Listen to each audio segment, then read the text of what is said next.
Welcome back to Retro Football Club, and today, we're diving back into one of my favorite childhood pastimes, collecting football stickers.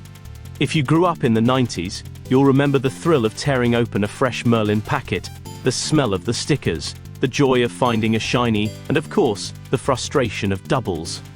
We've already covered the obscure names hidden in Merlin's Premier League albums from 1994 through to 1998. And now, it's time to take the next step, the 1999 collection. This was an album packed with superstars, Beckham, Bergkamp, Owen, but tucked between those household names were plenty of players you probably haven't thought about in years. So in this video, we're asking, what happened to the most obscure player from every team in Merlin's Premier League 99? From forgotten foreign imports to cult one-season wonders, we'll find out where their careers took them after their Premier League sticker moment. Let's dive in. Christopher Wreh was one of Arsene Wenger's very first signings at Arsenal, joining from Monaco in 1997. He was never the main man up front, often behind Dennis Bergkamp, Nicolas Anelka and Ian Wright, but during the famous double-winning season of 1997-98, he had his moment in the spotlight. He scored important winners against Wimbledon and Bolton in the league, and he grabbed the decisive goal against Wolves in the FA Cup semi-final that helped Arsenal on their way to Wembley glory. By the time of the 1999 Merlin album though, he had slipped further down the pecking order. After loan spells with AEK Athens, Birmingham City and Den Bosch, he eventually left Arsenal in 2000. From there, his career took him around the world, to Saudi Arabia with Al Hilal, before playing for the likes of Bournemouth and St Mirren, before winding down in non-league football back in England with Bishop Stortford and Buckingham Town, and eventually retiring in 2004. These days, he is back in Liberia, working in youth coaching and helping to develop the next generation of players as a coach for the Liberia under-20s team.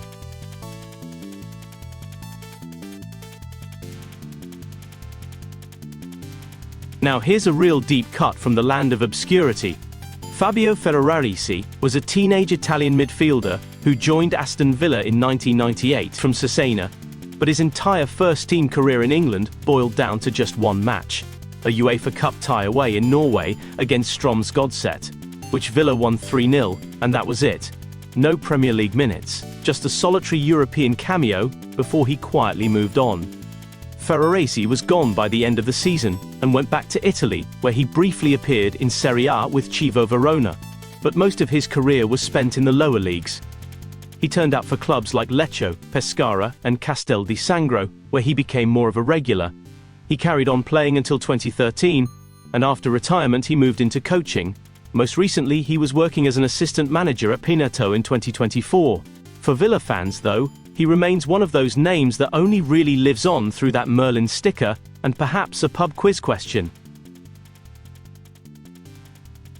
French defender Sebastien Perez arrived at Blackburn Rovers in 1998, signed by Roy Hodgson from Bastia. He was a versatile player, capable of playing in midfield or at the back, but his time in England never really took off. Injuries and the fierce competition for places meant he managed just 5 appearances in the Premier League, and by 1999, he was already drifting out of the picture. After leaving Blackburn, Perez returned to France and went on to have a much more settled career. He played for clubs like Bastia, Marseille, and Istris, as well as a brief spell in Turkey with Galatasaray. When his playing days ended in 2006, Perez moved into a different side of the game. He became a scout for Marseille, with his most recent role ending in 2024 as a sports coordinator for Cannes. Eddie Youds was a tough, uncompromising centre-half whose career took him all around the leagues. He actually had a brief taste of the Premier League with Ipswich Town back in the early 90s, before making his name with Bradford City, where he captained the Bantams and became a firm fan favourite. In 1998, he joined Charlton Athletic, just after their dramatic promotion via that unforgettable playoff final win over Sunderland. At the Valley, he was brought in to add steel to Alan Kirbishley's defence as the Addicks geared up for the Premier League. He featured during the 1998-99 campaign, though Charlton were relegated that season. He stayed until 2000, when he moved on to Huddersfield Town, where he saw out the final years of his professional career before retiring with Grays Athletic in 2006. After hanging up his boots, he left the game behind and went into property development.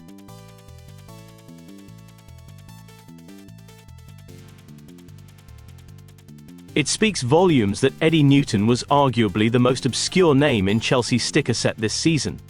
He came through the youth ranks at Chelsea and broke into the first team in the early 1990s. A neat, hard-working midfielder, he played over 200 games for the club and became a steady presence in the middle of the park. His finest moment came in the 1997 FA Cup final, when he scored the second goal against Middlesbrough to seal Chelsea's first major trophy in over 25 years. By 1999, though, Newton's time at Stamford Bridge was coming to an end.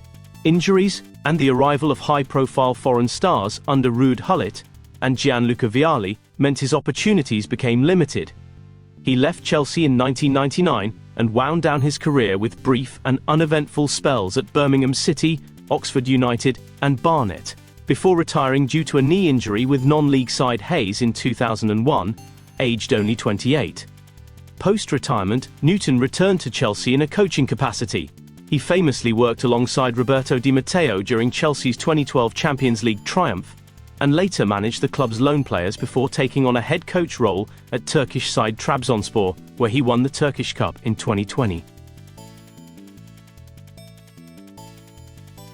Jean-Guy Wallemme was a French centre-back who arrived at Coventry City in 1998, signed by Gordon Strachan.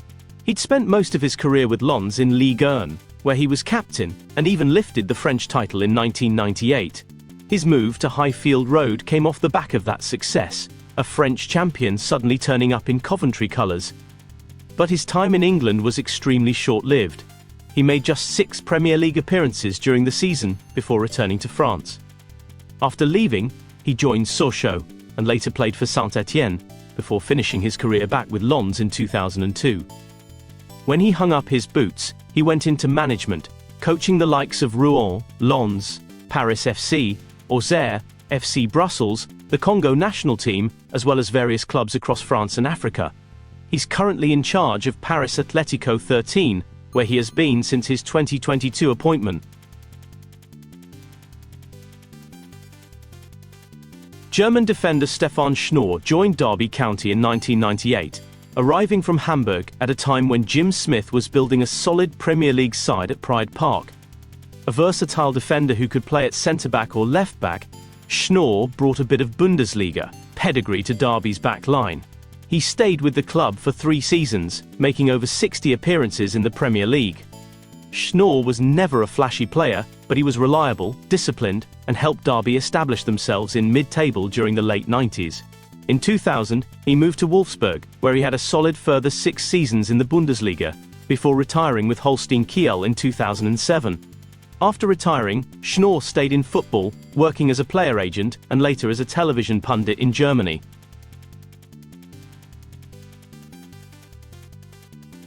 French striker Mickaël Madar joined Everton in January 1998, signed by Howard Kendall from Deportivo La Coruna. Tall, rangy and a little unpredictable, he arrived with a decent reputation from Ligue 1 and La Liga, and even had a handful of caps for France. At Goodison Park though, he struggled for consistency. Madar scored a couple of goals in his first half season, but never really nailed down a regular starting place. By the time of the 1999 Merlin album, he was still in the squad but on the fringes, remembered more for his erratic finishing than any prolific scoring run.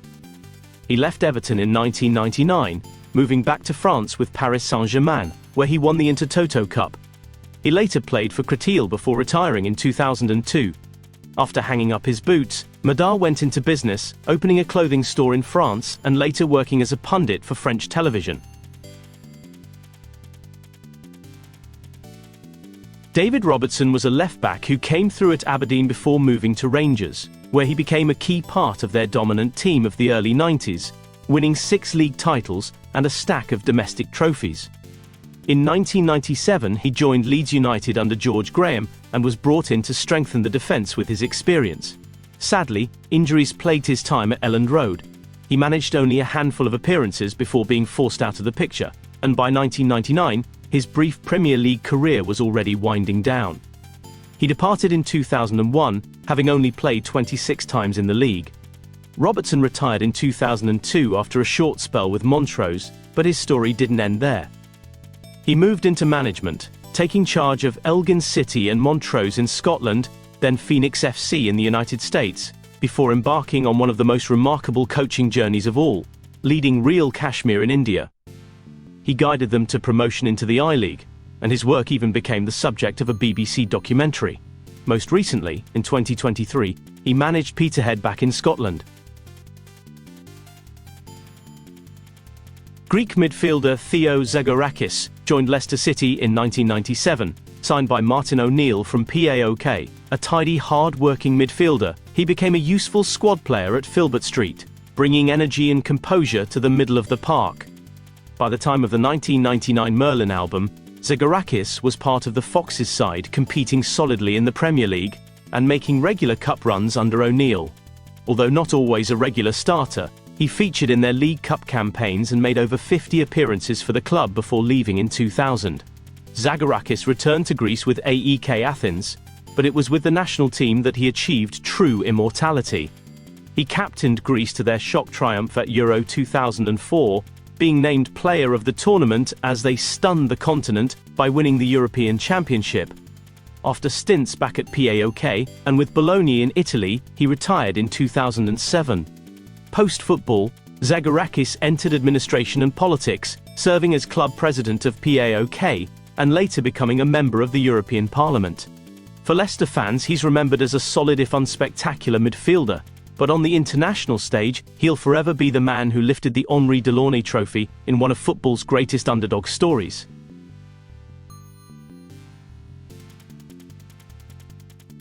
Vegard Heggem was a Norwegian right-back who joined Liverpool from Rosenborg in 1998. Quick and energetic, he immediately impressed in his first season, making over 30 appearances and even scoring on his debut against Blackburn. He was seen as part of a new wave of Scandinavian imports, adding depth to the Premier League. By the time of the 1999 Merlin album, Heggem looked like he could be Liverpool's long-term solution at right-back. Unfortunately, persistent hamstring and hip injuries soon took their toll. He played only a handful of games after 2000 and spent much of his contract sidelined. After battling with those injuries for years, Heggem retired in 2003 at the age of just 27. Post-football, he stepped away from the spotlight and returned to Norway, where he became involved in fishing tourism and running a salmon fishing business. He returned to football briefly in 2012 as a member of the board at Rosenborg, but stepped down after 2 years in post. Quick pause here. If you're enjoying this, don't forget to subscribe to Retro Football Club. Hit subscribe, turn on the notifications, and join us for more trips back through the beautiful game. Right then, let's get back to it.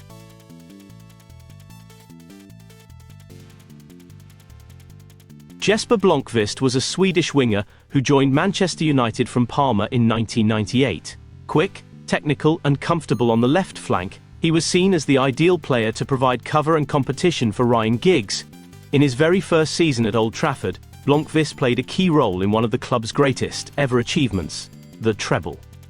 He featured regularly throughout the campaign and even started the Champions League final against Bayern Munich in Barcelona, holding his own on the biggest stage. Sadly, injuries struck soon after. A serious knee problem effectively ended his United career, and he never made another appearance for the club after 1999. He later had short spells with Everton and Charlton Athletic in the Premier League, before heading back to Sweden with Djurgården and Enkoping, becoming player-manager briefly for the latter. After retiring, Blomqvist stayed in the game as a pundit and youth coach in Sweden, and also runs his own restaurant.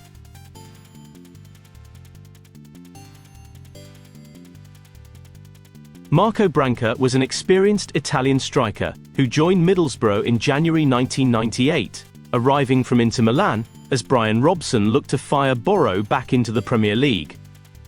Branca was a Serie A veteran coming to the very end of his powers. Other previous clubs in his vast career were teams such as Sampdoria, Fiorentina and Roma. Branca scored 9 goals in just 12 league games, including a memorable double against Sunderland, helping Borough win promotion straight back to the top flight. By the time of the 1999 Merlin album, he was still at the Riverside, though his impact quickly faded. Injuries and the arrival of other forwards meant his stay in England was short. He left later in 1999, returning to Italy to finish his playing days with FC Luzerne and Monza, before retiring in 2001. After hanging up his boots, Branca moved upstairs into football management. He became sporting director at Inter Milan, where he played a big part in building the squad that won the Champions League in 2010 under Jose Mourinho, although he has since departed the club and is now entirely retired from the sport. French defender Laurent Charvet joined Newcastle United in 1998. A right-back who liked to get forward, he had been on loan at Chelsea in the previous season from French side Cannes. He became a handy squad player during a transitional period for the Magpies, featuring in both domestic competition and in Europe. By the time of the 1999 Merlin album, Charvet was still part of the Newcastle squad but never really nailed down a regular starting place. Later that year, he left St James's Park to join Manchester City, where he spent 3 seasons. City bounced between the Premier League and the First Division at a time where Charvet would play under Magpies legend Kevin Keegan. Charvet returned to France in 2002 with Sochaux before retiring a year later. All in all, throughout his career, Charvet played less than 200 league games. After football, he stepped away from the professional game, but has occasionally been involved at local level in France, including coaching youth sides.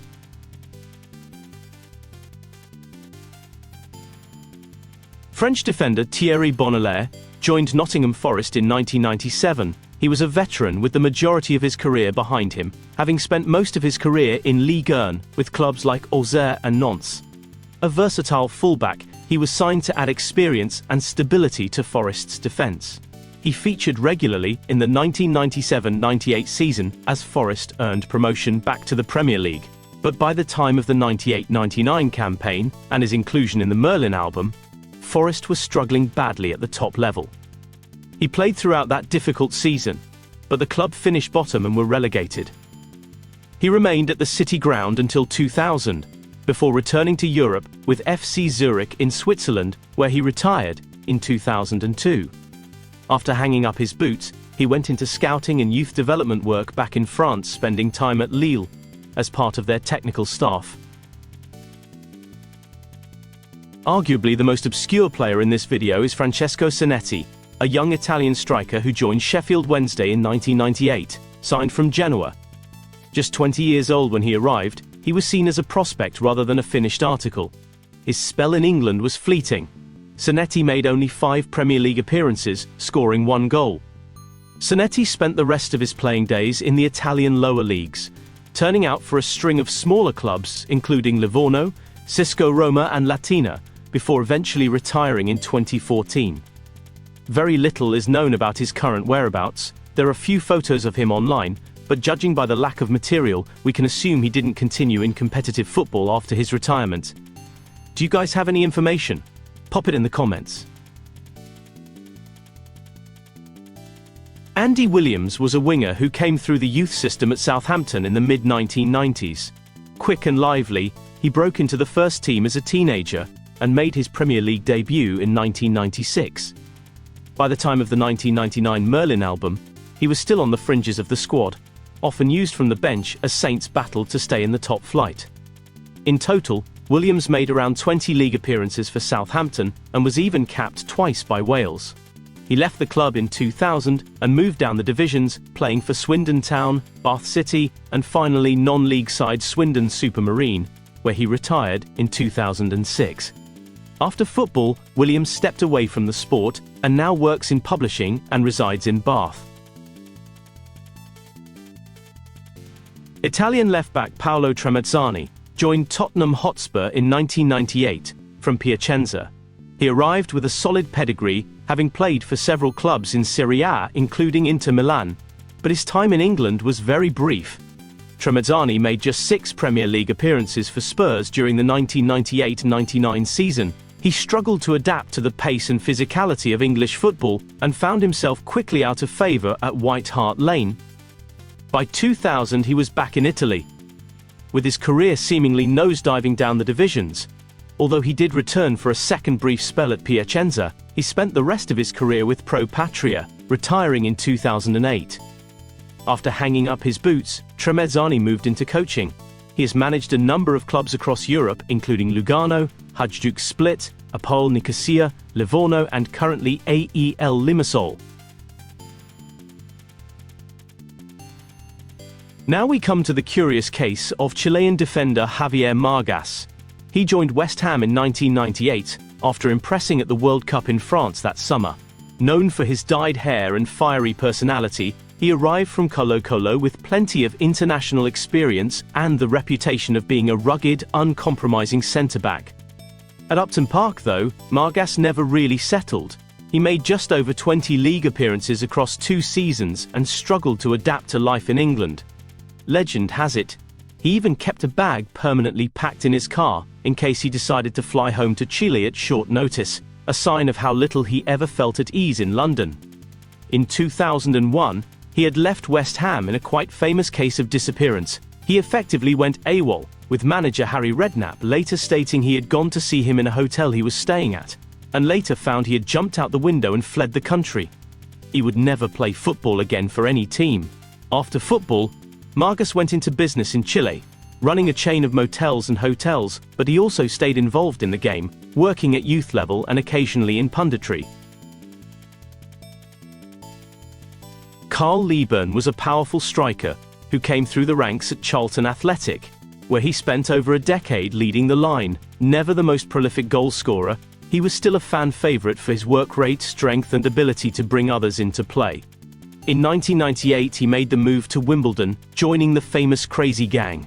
At Selhurst Park, he played mostly as a squad striker, contributing the odd goal but often remembered more for his physical presence up front than for his finishing. By 1999, Leaburn was still at Wimbledon, though his role was limited. He left the club in 2000, having only registered 4 league goals over 2 seasons. He then had a brief and forgettable spell with Queen's Park Rangers, before spending 3 seasons in non-league football with Grays Athletic, before retiring in 2006. After football, Leaburn stayed in the game at media level. He's been a co-commentator and pundit for BBC Radio, and now works for Premier League Productions. His son, Miles Leaburn, is now following in his footsteps, playing as a striker for Charlton Athletic. That's all for today. Thanks so much for watching. If you'd like to support our work, you can buy me a coffee.